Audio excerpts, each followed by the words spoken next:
तो मेरा आपसे पहला सवाल ये है कि आप हमें कुछ अपने फैमिली के बारे में बताएं।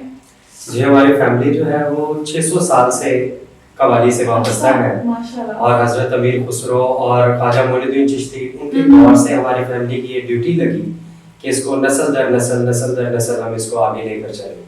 तो हमारी फैमिली 600 साल से कव्वाली करती आ रही है। हमारे दादा परदादा, हमारे दादा जो उस्ताद दीन मोहम्मद खान साहब परदादा हमारे, फिर हमारे दादा उस्ताद मियाँदाद खान साहब, फिर हमारे फादर उस्ताद बदर मियाँदाद खान। ये मतलब 600 साल से ये शिजरा जो है ना वो हमारे पास मौजूद है, जो कव्वाली से रिलेटेड है और कव्वाली करता आ रहा है नस्ल दर नस्ल। That is so impressive. ये legacy है। It's a long time. It's a very long time. तो आप अपना किस शहर से ताल्लुक रखते हैं? हमारा वैसे जो है वो ताल्लुक पाकपतन शरीफ से है। अच्छा। बाबा फरीद सरकार की दरगाह है, वहाँ पर हमारी निस्बत भी उनसे है, बाबा फरीद सरकार से, जो सूफी शायर हुए, बहुत बड़े बुजुर्ग हुए हैं हमारे पाकिस्तान में। चिश्तिया सबसे बड़ा दरबार उनका है पाकपतन शरीफ में, बाबा फरीद सरकार का। तो हमारी फैमिली की निस्बत भी उनसे है और हमारी जो है ना बिलोंग हम वहाँ से ही करते हैं पाकपतन शरीफ से। अच्छा।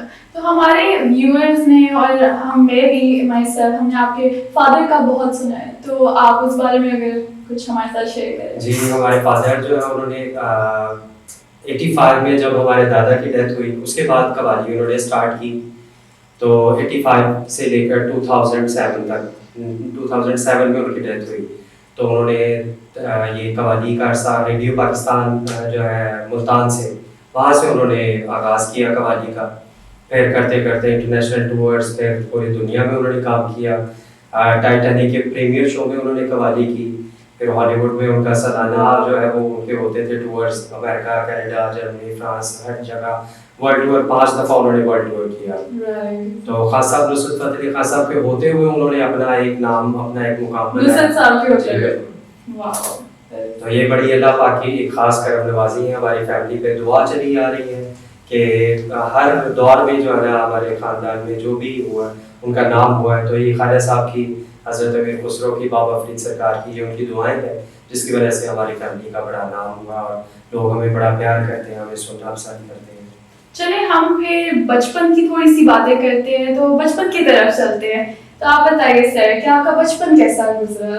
हमारा बचपन बड़ा लवली सा गुजरा है और बड़ा बाबा के साथ हम पूरी दुनिया घूमे हैं और बड़ा म्यूजिक की तरफ तो आप आके ज्यादा हुआ है। पहले भी शौक था, काफी अटैचमेंट थी हाँ जी, मेरे फादर के साथ, क्योंकि मैं बड़ा बेटा था तो मेरे साथ उनका दोस्ताना फ्रेंडशिप भी थी मेरे साथ और बड़ा लवली बड़ा टाइम गुजरा। मदर के साथ भी जी बिल्कुल, जी बिल्कुल। अच्छा, वैसे एक पेरेंट के साथ ना बच्चे की वैसी अटैचमेंट ज्यादा होती है। बिल्कुल, मेरे फादर के साथ ज्यादा। अच्छा।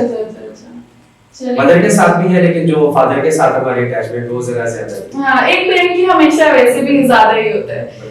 तो आपको किस उम्र में पता लगा कि आपके अंदर एक फनकार मौजूद है? जिस तरह कि आपने भी बताया कि आप अपने फादर के साथ जाते थे और बड़ी पहले से आप ये कर रहे हैं, तो आपको कब महसूस हुआ कि हाँ मेरे अंदर भी कोई आर्टिस्ट है? तकरीबन 10 साल की एज में। तो फर्स्ट टूर था उनका यूके का, इमरान खान साहब की कैंसर अपील थी, उसके लिए बाबा ने बड़ा काम किया। आप साथ चलते थे टूर? जी, मैं जो फर्स्ट टूर किया ना 1996 में, तो वो एक टूर था उनका यूके का। तो मैंने जिद की, मैंने कहा जी मैंने तो लाजमी जाना है यूके। हाँ जी, तो उनके साथ गए। वहाँ जाकर सिखाते तो थे वो, तो जब उन्होंने मुझे वेम्बली अरीना में हमारा शो था तो उन्होंने मुझे अपने साथ बिठाया। तो जब वो सरगम करते थे, मुझे सिखाया हुआ था उन्होंने, तो जब फिर मैंने सरगम उनके साथ करनी, जैसे उन्होंने सरगम करनी वैसे मैंने तान लगानी, तो ऑडियंस ने बड़ा ये अप्रिशिएट किया। और वो तब से जो है ना मेरे अंदर भी शौक हुआ कि जिस तरह से फादर हमारे करते हैं तो हम भी इसको पेरेंट्स का हमेशा बच्चा पेरेंट्स को होता है कि वो देखता है। वो एक बड़ा अच्छा शेर है कि मुझ में तू नजर आने लगे, काश तेरे जलवे अब मुझे हर सू नजर आने लगे, काश ये भी हो कि मुझ में तू नजर आने लगे। तो वो फिर ये अल्लाह पाक परवरदिगार वो खुद ही जब उस पे ट्रैक पे बंदा चलता है तो फिर वो आसानी और खुद ही से वो उसमें नजर आना शुरू हो जाता है वो काम। चलिए, ये तो बड़ी अच्छी बात है। तो आप ऐसा बताएं कि आपको जो रग आपको अपनी फैमिली से विरसा मिला है उसके बारे में कुछ शेयर करें हमारे साथ। हाँ जी, हमारी फैमिली का जो डिफरेंट स्टाइल है कव्वाली में, तो वो ये है कि हमारी फैमिली ने क्लासिकल को कव्वाली में ऐड किया। क्लासिकल जितने रागास हैं उनको फिर टाइम के हिसाब से ये सारे राग हैं कि कौन सा राग किस टाइम का है, शाम का है, बहुत स्पेसिफिकेशंस है इसमें। तो ये हमारे स्पेशलिटी है हमारे रागों में ना। तो वो फिर किस राग में कंपोज किया उसको, उसकी सरगम क्या है, उसको क्लासिकल को कव्वाली में जो है ना मर्ज किया हमारी फैमिली में, ये हमारी स्पेशलिटी है। तो ये हमें विरसे में मिला है ये चीज़। और ये आपने कहा है कि आप लोगों ने इंट्रोड्यूस किया, आप लोगों की स्पेशलिटी है, तो बाकी कव्वाली इस चीज को यूज करते हैं या जी आपका बिल्कुल, वो हमारी फैमिली के शागिर्द हैं, वो कोई खान साहब के शागिर्द हैं, कुछ फादर के, कुछ दादा के, परदादा के, वो ऐसे नस्ल दर नस्ल वो भी चलते आ रहे हैं। तो वो हमारी फैमिली से ही सीखा उन्होंने। सही सही। तो अब आपको तो काफी देर प्रैक्टिस करते हुए हो गई है, कितने आपको साल हो गए हैं ये कव्वालियां करते हुए? मुझे इंडिपेंडेंट तकरीबन 13 साल हो गए। Oh wow, that's a long time. जी बिल्कुल। वाओ, बाबा की डेथ के बाद फिर मैंने स्टार्ट किया इसको, कव्वाली को। तो अब तकरीबन 13 साल हो गए। उनके साथ भी परफॉर्म किया तकरीबन 5 साल, 4-5 साल उनके साथ। तो उनके बाद फिर प्रॉपर इसको कव्वाली को स्टार्ट किया। हमारे बुजुर्गों ने हमारी दस्तारबंदी की, उनके बाद दस्तारबंदी की, तो उसके बाद फिर हमने इसको कव्वाली को कंटिन्यू किया। तो जब आपने ये कव्वाली करनी शुरू की तो तब तो काफी टाइम लगता होगा प्रैक्टिस करने में, ऑब्वियसली जब हमने स्टार्ट किया तो बड़ी मुश्किलें आई इसमें। अच्छा। क्योंकि इसमें वॉइस का बड़ा जो है ना रखना पड़ता ख्याल। तो लेकिन उतना रियाज नहीं था, इतनी हमारी प्रैक्टिस नहीं थी। फिर उसको दिन रात जो है ना, तकरीबन जब हम जितनी देर जागते हैं वो हारमोनियम के साथ ही हमारे गुजरते हैं, जितना टाइम हम जागते हैं। तो मतलब आपने अपनी लाइफ डिवोट कर दी है। जी बिल्कुल, ये लाइफ इसी के साथ ही है हमारे। जितनी देर भी हम जागते हैं वो सारा जो है ना वो हारमोनियम के साथ ही होता है। कुछ ना कुछ नया कंपोज किया, कुछ रिहर्सल की, अपनी प्रैक्टिस की। जब सो के उठना है तो हारमोनियम के साथ फिर हमने शुरू हो जाना है। पहले बेस में इसको हमने रियाज करना है, फिर उसके बाद मिडल पे जाना है, फिर उसके बाद टीप पे जाना है। तो हमने फिर जो है ना वो उसको 2 घंटे लग जाए, 4 घंटे लग जाए। जितनी देर फिर भूख नहीं लगती ना उतनी देर तक हम इसको नहीं छोड़ते। फिर खाना खा के फिर उसके बाद कुछ अपना स्टूडियो पर रिकॉर्डिंग्स की। तो बस सारा टाइम म्यूजिक इसी में ही गुजरता है। तो मतलब ऐसा नहीं है कि बस उठे और कव्वालियां करने आ गई, प्रॉपर मेहनत करती है, प्रॉपर डिटेलिंग सारी। जी बिल्कुल, शोज होते हैं, शोज में उनके लिए फिर पहले से हमने सारा प्रैक्टिस करनी होती है। सालाना हमारे जो आइटम्स हैं उनको दोबारा से हमने हम क्या गानी है, नाच शरीफ क्या गानी है, क्योंकि कव्वाली में सब कुछ आ जाता है। हमद भी आ जाती है, नाच शरीफ भी आ जाती है, कसीदा भी आ जाता है, मनकबत भी आ जाती है, धमाल भी आ जाती है, उसमें गीत भी आ जाता है, ठुमरियाँ भी, क्लासिकल, वो सारा कुछ जो है ना वो कव्वाली में ही है। इसी तरह आप देख लें कि किसी कव्वाल को आप बोले कि आप कोई गाना सुनाएं तो वो आपको फौरी सुना देगा गाना। तो अगर किसी सिंगर को आप कहेंगे कव्वाली करे तो वो उसके लिए बहुत मुश्किल होगी, कि क्योंकि हमने हाई नोट्स जो है ना हाई नोट्स पे ही स्टार्ट करना है। कुछ सिंगर्स ऐसे कर लेते हैं लेकिन आई डोंट थिंक कव्वाली जो है वो हाई नोट्स पे गाएंगे। तो इसीलिए जो है ना वो गजल गाने वाले गजल नीचे से बेस में गाते हैं और बेस से। अच्छा, जो भी इंटरेस्टेड है कव्वाली में कीप नोट्स। तो कव्वाली जो है वो सब चीजें जो है वो कव्वाली से ही निकली है, सूफी कव्वाली से। तो कव्वाली जो है वो गाने वाला गजल भी गा सकता है, पॉप भी गा सकता है, रॉक भी गा सकता है। तो वो जो डिफरेंट, लेकिन जो पॉप वगैरह गाता है वो कव्वाली नहीं कर सकता, उसके लिए मुश्किल है। चले तो, लेकिन आपने कहा है कि पहले आपको थोड़ी सी दिक्कत हुई थी लेकिन अब आपकी काफी साफ। जी बिल्कुल, प्रैक्टिस अब हमारी है। तो अभी आपको यूजुअली कितना टाइम लग जाता है? रिहर्सल में तो हमारा सारा टाइम रिहर्सल में ही गुजरता है। शोज में लाइव गाने में तकरीबन 8 घंटे 9 घंटे हम लाइव गा सकते हैं, मतलब विदाउट ब्रेक कव्वाली कर सकते हैं। यस, 8-9 घंटे तकरीबन। जितने महफिल समाअत के जैसे प्रोग्राम्स होते हैं दरबारों पर, तो वहाँ पर वो सारी रात, मतलब इशा के बाद से महफिल समाअत स्टार्ट हुई है और सुबह फजर तक चली है। तो वो 8 घंटे 9 घंटे 10 घंटे हो जाते हैं। तो वो लाइव नॉन स्टॉप ब्रेक के बगैर तो हम फिर परफॉर्म करते हैं उसमें। ये काफी टायरिंग ये प्रोसीजर लगे, लेकिन अब मुश्किल नहीं लगता, पहले मुश्किल लगता था, अब आदत हो गई है। That's impressive। अब आपने इतनी अपनी म्यूजिक की तो तारीफ की है, तो कुछ सुना भी दें हमें, बड़ा अच्छा लगेगा, हमारे व्यूअर्स भी इंटरेस्टेड हैं कुछ हमें सुनाएं। हम आपको सुनाते हैं। हमने एक हम बनाई है, अच्छा तो उससे आगाज करते हैं, फिर इंशाल्लाह आपको नेक्स्ट पेज चले हम सुनते हैं।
ये प्रैक्टिस से है ये। I can see, I can hear that. It's so good. काफी ये करने से आता है, इसको कहते हैं कर्तविद्या। कर्तविद्या। यस, तो ये करने से आता है। जितना इसको टाइम देंगे तो ये उससे ज्यादा आपको टाइम देता है। I can see that. काफी प्रैक्टिस लग रहा है इसको प्रॉपर वे में। काफी हाई नोट्स भी आपने यूज किए हो, काफी I can see that. तो चलिए फिर इसी में मैंने आपको पहले भी बताया ना कि कवाली जो है वो हाई नोट्स पे गाई जाती है। हाँ जी, तो ये भी कवाली की फील्ड है, तो ये हाई नोट्स पे है। इसको हाई नोट्स पे अच्छी लगती है। उसमें जोश एक पावर आती है उसमें, फील है उसमें, उसकी अपनी कवाली की फील है। बिल्कुल ऐसे। I can see that feeling. That's really nice. तो आपने कहाँ परफॉर्म किया? हमने पहले अपने फादर के साथ तो वर्ल्ड टूर बताया वो किया, फिर उनके बाद एक यूके का टूर किया था। पाकिस्तान से बाहर कहाँ जी, तो एक रिसेंटली टूर किया था अफगानिस्तान में। अच्छा। वहाँ 30 साल बाद कवाली हुई, तो वहाँ पर उन्होंने नाम रिकमेंड किया, क्योंकि पुरानी फैमिली हमारी ही है, तो पापा का नाम उन्होंने रिकमेंड किया। वहाँ पर सारी जो है ना पर्शियन में कवाली सुनी जाती है, मतलब वहाँ पर पर्शियन बोलते हैं फारसी में। तो हमारे जितने भी पुराने कलाम है दादा परदादा के, वो सब पर्शियन में हैं। तो हमने सुने हुए हैं, हमको थोड़ी बहुत उनकी समझ भी है, तो हम वो गाते भी रहते हैं हमने चीज़ें। फिर वहाँ अफ़गानिस्तान में हमने जो कवाली की वो सारी पर्शियन में की। और जो हमारे वहाँ पर सरीना होटल में हमारा शो था, तो करज़ई साहब उसके चीफ जी, तो काबुल में, तो करज़ई साहब हमारे चीफ गेस्ट थे उसमें प्रोग्राम में। अच्छा। तो हमने वहाँ पर एक शेर हमारे फादर ने हमें जो बताया था, सरत करदा मैं कासिद खुश खरामे के दर कुए यारम रसा यक क़यामे के ए शाह खूबाने आली मकामे नजर कुन गहे जाने गई गुलामे। तो ये मैंने जब हमने ये शेर पर्शियन का कहा, ये असल में खुसरो का लिखा। अच्छा। तो जब हमने ये शेर कहा तो करज़ई साहब उठे अपनी चेयर से, उठ के तो उन्होंने क्लैप करना शुरू कर दिया। पीछे सारा ऑडियंस भी वहाँ पे उठा, प्राउड मोमेंट होगा तो मैंने शुक्र अल्हम्दुलिल्लाह पढ़ा। मैंने कहा मेरे जान में, मैंने कहा पता नहीं फर्स्ट मेरी परफॉर्मेंस थी वहाँ पर अफगानिस्तान। आपकी पहली परफॉर्मेंस पहली परफॉर्मेंस है और अफगानिस्तान जी, वो कंफर्ट जोन भी नहीं, मतलब फिर जो है ना हमारी 45 मिनट्स की थी परफॉर्मेंस। तो हमने तकरीबन 3 घंटे वहाँ पर कवाली की। वो कहे वन मोर और नॉन स्टॉप या नॉन स्टॉप। ओके। और पहली परफॉर्मेंस जो थी 3 घंटे जी बिल्कुल। तो वो टूर, फिर उसके बाद इंडिया के 3 टूर किए। इंडिया जी, इंडिया पंजाब में कुछ अपने इंडिया के टूर के बारे में हमें बताएं। हाँ जी, इंडिया के टूर, इंडिया में पब्लिक जो है बड़ी सुनने वाली है। वहाँ पर जितने जी कवाली सूफी जो है वो सब सुनते हैं। उसके लिए किसी मजहब, कोई हिंदू मुस्लिम कोई नहीं है उसमें। वो सूफी का पैगाम जो है वो सब के लिए है, वो गोरों के लिए भी है, वो हिंदुओं के लिए भी है, मुसलमानों के लिए भी, क्रिश्चियंस के लिए, सब के लिए है वो, क्योंकि वो अमन का पैगाम है। वो हमारे जो बुजुर्गान दीन ने दिया है, बाबा बुल्ले शाह ने दिया है, बाबा फरीद सरकार ने दिया है, बाबा शाह हुसैन ने दिया है, ये जितने हमारे सूफी के पोइट थे उन्होंने सब ने अमन का पैगाम दिया है, वादानियत का पैगाम दिया, अल्लाह का पैगाम दिया, मोहब्बत का पैगाम दिया। तो वो फिर किसी भी जो ना मज़हब के लिए नहीं है, वो सब के लिए है, इंसानियत के लिए है। तो सारे सुनते हैं। इंडिया जब हम गए तो पहला हमारा शो था चंडीगढ़ में, वो बड़ा अच्छा माशाल्लाह शो, 30,000 उसमें पीपल्स थे। Okay, that's a big crowd right there. तो वो बड़ा अच्छा शो हमारा रहा। फिर उसके बाद पटियाला थापर यूनिवर्सिटी में हमारा शो था। अच्छा, वो भी बड़ा अच्छा गया। हर किस्म की ऑडियंस आपने। जी बिल्कुल। वहाँ पर ऐसा हुआ एक दफ़ा, जब मेरा पहला शो था तो हम स्टेज पर बैठे, तो मुझे ना वो स्टूडेंट्स आए वो यूनिवर्सिटी के, तो वो आकर ना उन्होंने चिट मुझे दी ना, तो अब उसके ऊपर हिंदी लिखी हुई थी, वो मैंने पढ़ के रख ली, मुझे कहाँ पढ़नी आनी थी। दूसरा एक लड़का उसने भी मुझे एक चिट दे दी, एक और है उसने भी चिट दे दी, और वो मेरे पास ना 3-4 वो चिट्टे हो गई। और उस पर वो मैंने कहा कि ये क्या, इसके ऊपर लिखा क्या होगा। मैंने अपने जो हमारे प्रमोटर थे शंकर साहब, मैंने उनको बुलाया, मैंने कहा शंकर भाई ये पढ़े तो सही, ये क्या लिखा है। तो उन्होंने जब पढ़ के सुनाया तो वो हमारे फादर की ही कवालियाँ जो लोग सुनना चाह रहे थे वही लिखी हुई थी कि जश्न आमद रसूल अल्लाह, ये अल्लाह वो सुना दे, जितनी जो फेमस उनकी कवालियाँ थी। और इंडियंस जी, इंडियंस आप भी अगर यार ते पीनी पैंदी है, वो हुस्न वालो खुदा के लिए छोड़ दो, जितने भी याद भुलदी नहीं तेरी, तू नहीं तेरी यादा से, जितनी उनकी फेमस कवालियाँ हैं। इतना इमोशनल मोमेंट होगा ये, बिल्कुल ऐसे ही है। तो आपके फादर के सारे उनको याद है, और वो भी expecting that from college university students. वो पूरी दुनिया में उनको लोग सुनते हैं, पूरी दुनिया में such a proud moment for you. हमारे फादर का एक बड़ा अच्छा कलाम है, दमदम हुसैन मौला हुसैन, तो वो मैं चाहूँगा कि ऑडियंस के साथ जी जरूर जरूर स्टेज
दुआएं हैं, बस ये करम है सरकार का। अरे बहुत नाइस, सो इम्प्रेस्ड।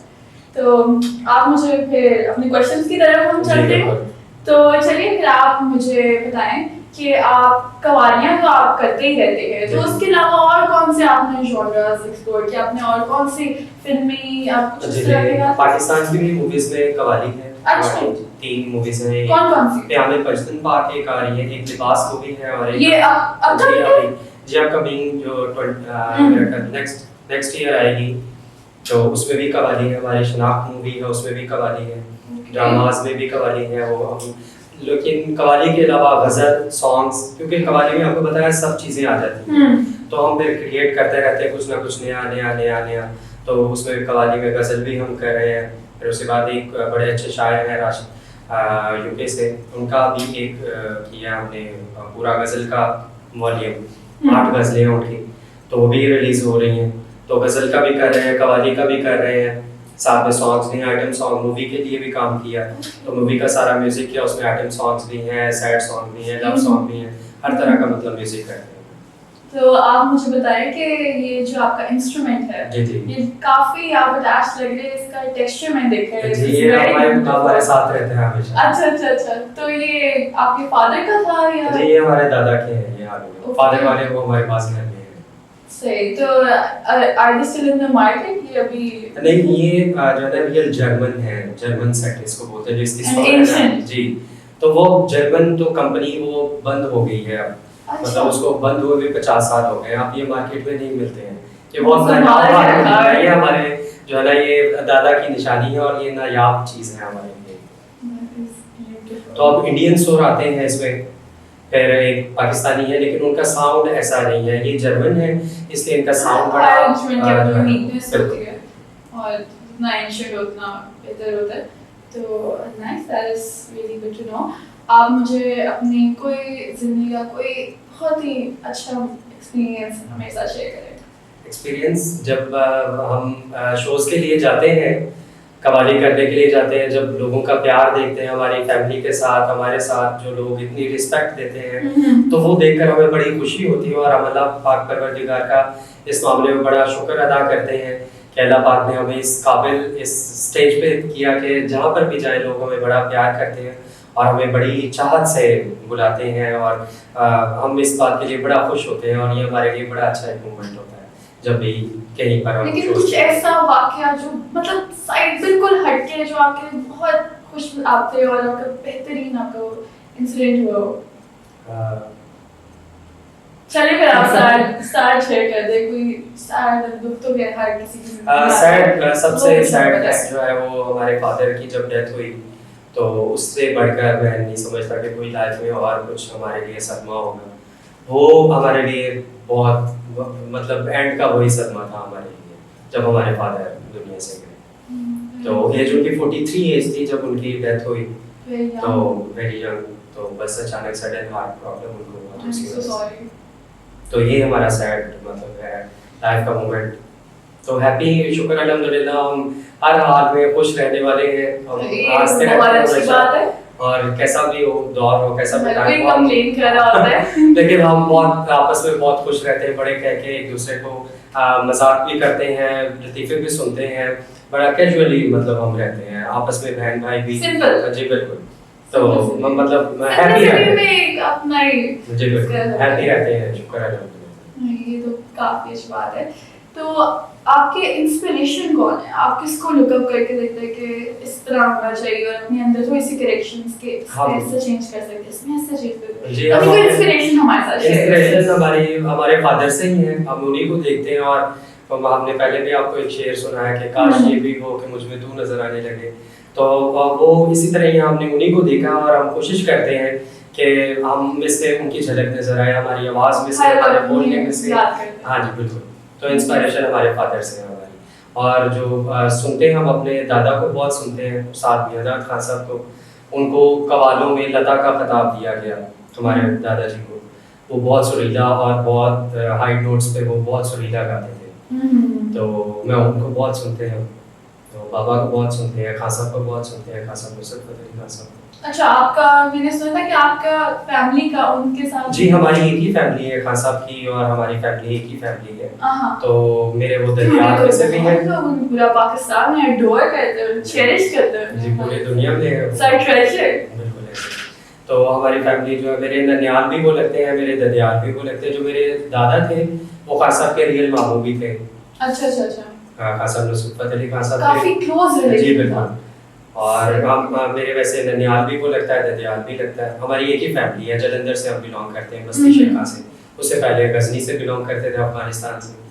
तो आपने फिर उनकी भी काफी ज्यादा कवाल किया। जी, जहाँ उनकी फरमाइश हो हम जरूर उनकी भी सुनाते हैं, वो भी हमारी फैमिली। तो फिर हम फरमाइश कर रहे हैं, आप हमें जी, सुनाएं। खान साहब का बड़ा अच्छा है मुझे गीत, बड़ा फेवरेट है मेरा। सालों एक बार चैन ना आवे सजना तेरे बिना। वो तो कमाल है। वो तो फिर हमारे व्यूअर्स के साथ आप शेयर करें, सुनाएं।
सानू एक पल चैन ना आवे, सानू एक पल चैन ना आवे, सजना तेरे बिना, सजना तेरे बिना।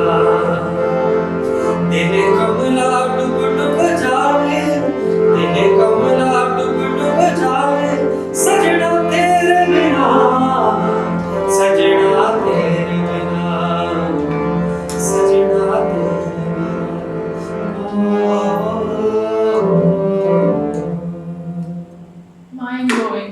Mind blowing. It was so beautiful. बहुत बहुत प्यारे और खूबसूरत तरीके से आपने गाया. Thank you, thank you. That was amazing. मतलब it takes you somewhere. आप कहीं चले जाते हैं. बहुत बहुत खूबसूरत तरीके से गाया. चलिए जी, हम आपसे हमें आप बताएं कि आपको हमारा कैसा लगा शो. Were you comfortable? और आपको क्या इसके कैसा? हमें बड़ा अच्छा फील हो रहा है यहाँ पर आके. जो पंडोरा बॉक्स से प्यार मिला हमें, जट साहब का, चौधरी साहब का, हसन भाई का, अहमद भाई का, सबका बड़ा प्यार मिला और हमें बिल्कुल फील नहीं हुआ. हम टाइम इतनी जल्दी से गुजर गया. ये तो है. बड़ा ही अच्छा. बड़ी बातें थी बताने. हाँ बिल्कुल. तो इतनी जल्दी टाइम गुजर गया हमारा और बड़ा ही प्यार मिला और बहुत अल्लाह पाक परवरदिगार इनको बहुत ज़्यादा बुलंदियाँ दे. हमारी बेस्ट विशेस हमेशा इनके साथ हैं और बड़ा अच्छा लगे इनके साथ. चलिए, और अब आपका व्यूअर्स के लिए क्या मैसेज है? व्यूअर्स के लिए मेरा मैसेज है हमारा कि अपने जो पेरेंट्स हैं उनकी दिल से खिदमत और लगन से जो है ना उनको टाइम दें, उनको प्यार करें और उनकी बात मानें. इसी में ही सब कुछ है. जो बुजुर्गों की बात जिसने मानी है वो कभी भी कहीं पर भी नाकाम नहीं हुआ. और जो पेरेंट्स की बात मानते हैं या पेरेंट्स को देखकर चलते हैं उनके लिए अल्लाह पाक परवरदिगार आसानियाँ पैदा करता है उनके लिए. और हमारी विश है कि जो हमारे प्यार करने वाले हैं, जो हमें देखने वाले, सुनने वाले हैं, तमाम व्यूअर्स वो अपने पेरेंट्स की, अपने बड़ों की कदर करें और उनको मोहब्बत करें. Thank you very much. Okay जी, हम अपना शो वाइंड अप करते हैं. बहुत मजा आया इनके साथ और हम आपके लिए इसी तरह एक्साइटिंग गेस्ट को बुलाएंगे and keep you entertain. Thank you everyone.